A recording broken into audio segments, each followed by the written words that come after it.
السلام علیکم جی، میں ہوں advocate Shakeel Sidhu. Supreme court کے 2 سینئر ترین ججز نے استعفیٰ دے دیا ہے۔ ان استعفوں کے حوالے سے ایک سوشل میڈیا پہ تحریر میری نظر سے گزری، میں نے کہا میں آپ دوستوں کے ساتھ شیئر کروں۔ تحریر کچھ یوں ہے: لاہور ہائی کورٹ میں ایک جج تھے، ان کے خلاف ریفرنس آیا تو انہوں نے داڑھی رکھ لی۔ ریفرنس پر فیصلے کا وقت قریب آیا تو انہوں نے استعفیٰ دے دیا۔ اب سوال یہ ہے کہ ریفرنس کے فیصلے کے قریب آنے پر کچھ جج استعفیٰ کیوں دے دیتے ہیں؟ جج خود استعفیٰ دے گا، اسے عہدہ چھوڑنے کے بعد بھی ہائی کورٹ یا سپریم کورٹ جج کی کچھ مخصوص مراعات وغیرہ عمر بھر ملتی رہیں گی۔ لیکن اگر ریفرنس پر جج مجرم ثابت ہو اور اسے نوکری سے نکالا جائے تو وہ ان مراعات سے محروم رہتا ہے۔ عام آدمی سمجھتا ہے کہ جج غیرت والا تھا، الزام لگنے پر خود ہی نوکری کو لات مار گیا، مگر حقیقت جو ہے وہ کچھ اور ہوتی ہے۔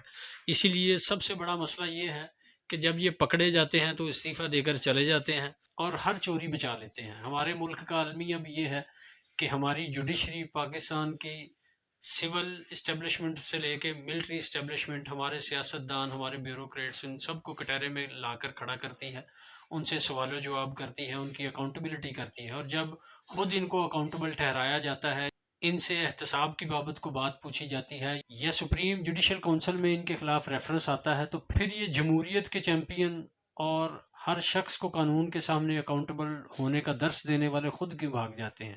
یہ ہمارے ملک کا المیہ بھی ہے۔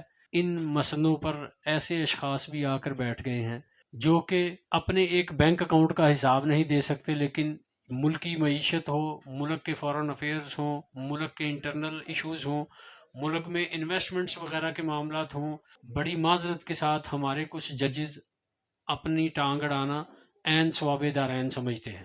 تو جب ان سے کچھ پوچھا جائے تو یہ پھر مختلف ہیلے بہانے بنا کر یا تو اپنی تنخواہ بچاتے ہیں اور یا اپنی پینشن بچاتے ہیں۔ تو اس حوالے سے ہر سیگمنٹ آف سوسائٹی کو اکاؤنٹیبل ہونا چاہیے، آنسریبل ہونا چاہیے، اسپیشلی ججز کو ایک قدم بڑھ کے ہونا چاہیے، کیونکہ ان لوگوں کے ہاتھ میں اللہ نے لوگوں کی زندگی اور موت کے فیصلے دیے ہیں۔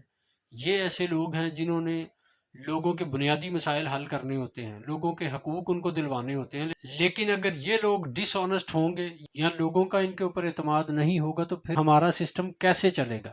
اور یہی وہ وجوہات ہیں جن وجوہات کی بنا پر ہمارا جوڈیشل سسٹم باقی اداروں کی طرح زبوں حالی کا شکار ہے۔ میں امید کرتا ہوں ہمارا سسٹم، ہماری اتھارٹیز ایسے ججز کو پروموٹ کریں جن کا کریکٹر بیونڈ ڈاؤٹس ہو، جو اپنے مالی فوائد حاصل کرنے کے لیے کسی بھی پارٹی کا حق نہ مارتے ہوں، یا ایسے اشخاص ہوں جو بلا خوف و خطر فیصلہ دینے کی جرت رکھتے ہوں، وہ کسی ادارے، کسی شخص کی دھونس میں آنے والے نہ ہوں۔